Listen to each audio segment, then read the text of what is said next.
Hi, I'm Susan LeBlanc, and this is Conversations with the Goodman School of Business, and my guest today is Dr. Tek Thongpapanl, otherwise known as Tek. Hi, Tek, and welcome. Hi, thank you for having me here today. Thank you for coming. And you are our Distinguished Researcher of the Year Award recipient here at the Goodman School of Business, so congratulations on that. Thank you. And also congratulations, you've also just taken over the role of Associate Dean Research and Graduate Programs. Thank you very much. So yeah. congratulations. Yeah, Yeah. So we wanted to talk today a little bit about the research that helped you to get the Distinguished Researcher Award, and that's on mobile commerce and how it's a different approach for countries, developed countries and developing countries, on what they should be doing to get their people involved with mobile commerce. And maybe first of all, what is mobile commerce? Mobile commerce is the commerce that evolved from electronic commerce in a sense, but it's more related to the mobile devices. So if you were to carry out any transaction, information or financial or any other transaction via mobile phone or mobile devices, then we would categorize that as a mobile commerce. So it's doing your banking on your phone, buying tickets to a concert on your phone, making payment using your phone, everything related. Transferring funds, transferring funds, shopping for things online, buying things online, so all of that.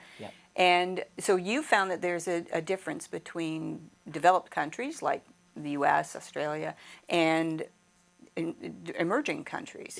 Okay. And that's the interesting part about this research, because and why it's so important, because we learned that when it comes to electronic commerce, the conversion rate is about 4% in getting people who shop online to actually buy or do something with the website.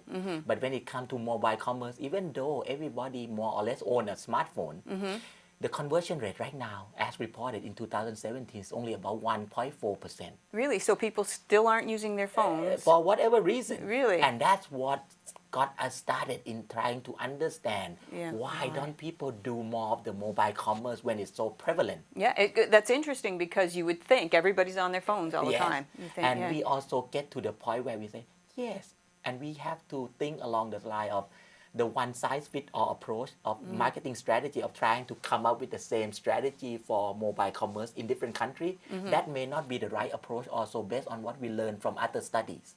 So what we did is we carry our study in 4 countries, having a sample across 4 countries of 812 mobile phone or mobile commerce users from Australia, from the US, from Pakistan, and from India.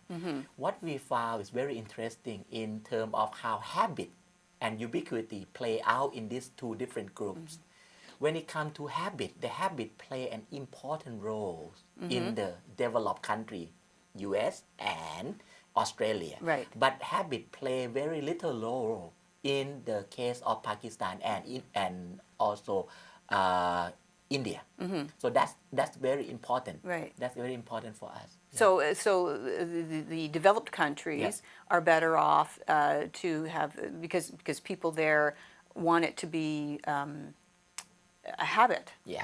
So they're better off to approach people or get them hooked on doing it. Exactly. So one way to look at this is, for the developed country, it's less important to trying to make your website appear to be useful and easy to use, because they are already familiar with the m-commerce. They're already in a habit to some extent of how they should interface with m-commerce and utilize m-commerce.